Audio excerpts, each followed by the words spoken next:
Guantanamo di RUU teroris, kita lanjutkan diskusi kita dalam Prime Time Talk. Sudah bergabung bersama saya pengamat terorisme Al Haidar. Assalamualaikum, apa kabar Bang Haidar? Waalaikumsalam. Sehat ya? Alhamdulillah. Saya sempat bercanda sama Anda kan, jangan sampai kita ketemu lagi ya. Setiap ketemu pasti soal terorisme gitu kan. Pasti. Tapi ini penting Bang Haidar, karena preventif. RUU sendiri Anda melihat bagaimana substansinya? Saya melihat bahwa sudah banyak ya ide-ide perubahan yang sudah coba dimasukkan karena selama ini kan aparat itu mengeluh tidak ada payung hukum, Betul. tidak ada support legal gitu kan, dan kebanyakan dari mereka itu memang takut sama serangan-serangan terhadap tuduhan hak asasi manusia, pelanggaran HAM. Jadi saya kira itu adalah persoalan serius ya. Walaupun sebenarnya pelanggaran HAM terhadap terorisme itu jarang sekali dipermasalahkan, terutama oleh para aktivis HAM ya. Betul. Kecuali kalau mereka ingin mencari panggung kan, secara teatrikal memang perlu ya. Tapi saya lihat bahwa itu sudah politisi tuh yang cari panggung. Iya, kalau masih aktivis HAM gitu kan ya pasti mengerti gitu kan. Hak asasi manusia orang dibandingkan dengan hak asasi manusia 250 juta orang, nah kita kan pasti berhitung lah gitu kan. Betul. Artinya begini, soal Guantanamo ini istilah gitu kan, menahan 6 bulan dalam waktu tertentu, prosesnya ya seperti di Guantanamo lah gitu. Anda melihat dari perspektif hak asasi manusia kan atau preventif terorisme? Pertama dari hak asasi manusia terutama ya, karena bagaimanapun fungsi hukum kan sebenarnya untuk bisa menjaga hak-hak orang ya, betul. Hak-hak hidup orang dan sebagainya. Jadi kalau dia misalnya harus melalui trial dulu di pengadilan, dihukum ada proses pengadilannya, ada due process of law-nya dulu. Setelah itu baru ditetapkan berapa tahun. Dan kalau di Amerika itu kan hukumannya cukup panjang-panjang, ada 100 tahun, betul. 135 berlapis tahun, lagi ya. Berlapis. Kalau di kita kan membunuh 50 orang dihukumnya 5 tahun setengah, gitu ya. Kemudian di courting lagi dengan remisi dan bangsa sebagainya. kita ini kan bangsa suka diskon ya, makanya kalau di mal-mal ada diskon penuh gitu kan. Jangan sampai mendiskon undang-undang dampaknya kepada bangsa gitu kan. Kalau bicara soal asasi manusia, Guantanamo itu kan dia tahan orang dalam jangka waktu yang lama, belum proses pengadilan. Belum ya. Ini kalau dari perspektif asasi manusia, Anda setuju nggak kalau itu tidak boleh? Saya tidak setuju. Sangat tidak setuju. Seharusnya kan apa susahnya itu dilakukan proses pengadilan? 20 hari ya kan kita kan. Habis itu boleh diperpanjang gitu. Boleh diperpanjang. Pendekatannya lebih ke situ. Lebih ke situ. Bayangkan kalau dia misalnya dari timur Indonesia, ujung timur gitu kan, ke Jakarta aja udah makan waktu gitu. Iya, saya kira itu jalan tuh Bang. Saya kira itu masalah teknisnya aja ya. Kan sekarang sudah ada telekonferensi ataupun video conference bisa dilakukan jarak jauh begitu. Jadi saya kira penentuan verdiknya itu bisa di mana saja. Jadi, justru itu mungkin yang harus dimasukkan ya ke dalam undang-undang ya. Ke dalam undang-undang karena banyak sekali hal-hal yang sifatnya teknologis itu yang belum dimasukkan. Ya. Atau di PP-nya nanti? Saya kira itu memang penurunannya pada peraturan pemerintah ya. Gimana komentar Anda Pak Amirin? Ya, saya kira kalau saya melihatnya bahwa terorisme ini adalah kasus yang berbeda dengan kriminal yang lain. Sehingga pada proses penyidikannya saja itu tentu berbeda. Jadi dari beberapa pengalaman yang lalu, misalnya kita menangkap seseorang, kemudian pada saatnya ditangkap kita lakukan penggeledahan, maka kemudian kita bisa menemukan dokumen. Misalnya kita bicara pada kasus yang lalu JI. JI itu ternyata mereka juga mempunyai strategi menghadapi penyidik. Jadi tentu berbeda dengan kasus narkoba, kasus katakanlah perampokan skala besar. Mereka mengatakan bahwa yakinlah penyidik itu nanti pertama dia akan bertanya ini. Kemudian Anda harus bertahan pada posisi ini. Sudah di brief ya? Sudah di brief seperti itu. Jadi yang lain bahwa pada saat kita melakukan penindakan saja, maka teroris berbeda dengan kasus narkoba. Pada kasus terorisme, yang mereka cari adalah kematian. Pada kasus narkoba, yang dicari ekonomi. Bedanya adalah, kalau pada saat raid terakhir, misalnya kita mengingatkan dia, Anda segera menyerah. Kami hitung 1 sampai 10. Kalau narkoba mungkin dia berpikir 2-3 kali, dia lihat di jendela pasukannya sudah banyak sekali, semua moncong senjata menghadap ke jendela di mana dia berdiri, mungkin dia akan menyerah. Kemudian tetapi untuk kasus terorisme, kita adakan namanya Abdul Majid, Anda di dalam sudah dikepung, silakan untuk saya hitung 1 sampai 10 menyerahkan. Sampai mati dia tidak akan menyerah. Itu diharapkan oleh dia. Pada saat dia diserang, maka pada saat dia dilakukan eksekusi, dia harapkan dia akan mati.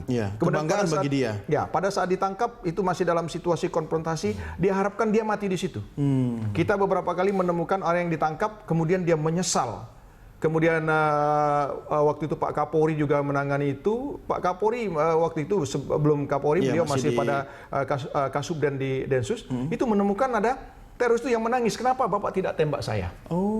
Malah jadi memang proses penyidikannya berbeda, penyelidikannya berbeda, karena saya ambil contoh pada saat kasus penyelidikan.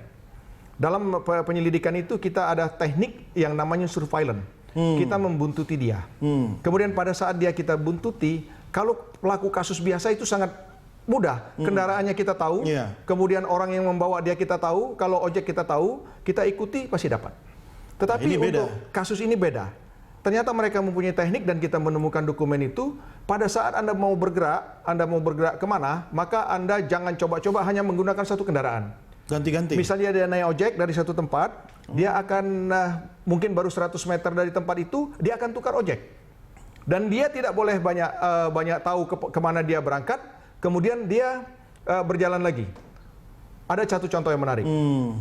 Pada saat penangkapan pelaku senior dibuntuti, sekarang sudah bebas. Mohon maaf kalau yang bersangkutan monitor ini. Pada saat dia di Pondok Gede, dia ada di Pondok Gede, kemudian dia mau pulang ke Demak. Untuk pulang ke Demak, baru dari Pondok Gede, 100 meter dari Pondok Gede, itu tukar ojek. Begitu dia tidak boleh bertanya banyak kepada ojek, dia naik ke situ, kemudian ojeknya jalan. Sampai di tengah jalan, baru berapa ratus meter, tukar lagi. Sampai di Kampung Rambutan, sudah ada tiket untuk berangkat ke Demak, dia tukar lagi. Memang prosedurnya begitu. Seperti itu. Artinya pada saat kita surveillance dia punya. Tapi dan ini kan melibatkan dalam tanda petik tukang ojek tadi. Kan tukang ojek kemudian dianggap terlibat dan ditahan. Apakah wajar ketika tukang ojek misalnya harus diguantanamokan begitu? Saya kira tidak seperti itu ya. Jadi tukang ojek pun itu kita lakukan pemeriksaan, dia tidak tahu Anda dia cuma ngantar jemput doang saja, nanti sampai di sini turunkan. Begitu turun sini tukar lagi. Jadi dalam kasus yang berbeda. Namun ada kalanya memang kemudian orang yang terlibat itu kan kemudian ditangkap karena dulu pernah membawa dia, kemudian dia tidak tahu apa-apa. Itu tuh dilepas. Ya, karena Bang Haidar ada kekhawatiran kan kalau soal Guantanamo, pasal yang sensitif ini kemudian diperlakukan, ya akan ada mungkin dikhawatirkan over gitu kan, tindakan overreaktif dari aparat untuk itu tadi.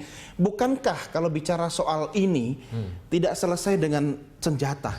Kalau misalnya 6 bulan tadi dipakai sebagai masa deradikalisasi, Anda setuju nggak? Setuju sekali. Karena atau ada program lain lah yang bisa dilakukan ya, semacam deradikalisasi ataupun anti radikalisasi. Memang ditahan. Tapi masuk dalam program deradikalisasi gitu. Kalau cuma 20 hari kan susah. Iya betul. Sebenarnya tidak juga, karena kadang-kadang 2 hari juga bisa. Tergantung apa itu? Tergantung bagaimana pendekatannya. Sebenarnya teroris itu, kalau dari sisi saya ya sebagai peneliti, sebagai antropolog gitu, mereka itu orang-orang yang jujur. Mereka adalah orang yang punya satu tujuan, fokus, yaitu untuk mendirikan negara Islam. Betul. Di luar itu mereka nggak ada tujuan-tujuan lain. Jadi nggak ada motif-motif ekonomi, kurang lah sedikit ya, motif seksual dan sebagainya itu kurang.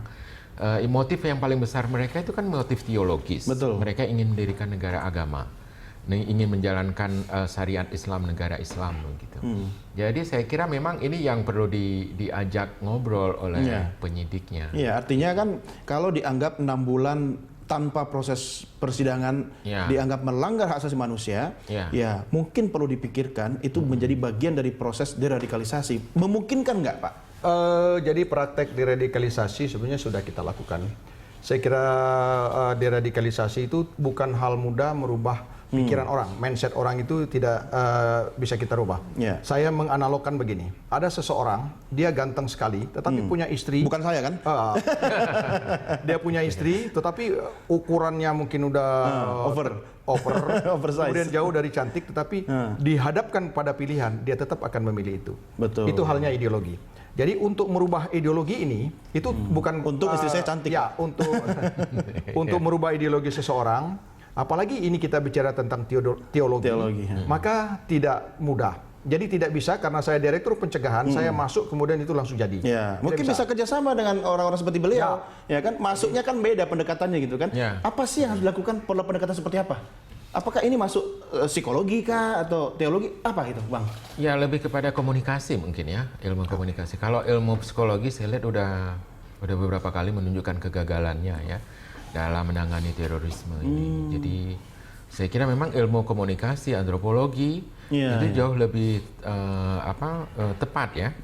Tapi kan risiko bahwa dia tidak berubah atau malah makin yakin dengan apa yang dipahami itu bisa saja terjadi. Ya, bisa saja terjadi. Tapi biasanya melalui metodologi etnographic interview misalnya ya, itu kita bisa tahu bahwa efektif itu ya. Efektif sekali. Di mana letak kejujuran dia, tanpa harus menjudge dia bahwa dia sudah berusaha menipu. Karena menipu itu adalah bagian daripada strategi dan bagian daripada ibadah atau ritual dia yang harus dia perform untuk agama dia. Kalau alat untuk membaca itu nggak bohong kan? Nggak bohong. Kalau dia tukang selingkuh, terlatih dia. Oke, kita lanjutkan di segmen berikutnya. Bahwa sekalian pemirsa, kami segera kembali sesaat lagi.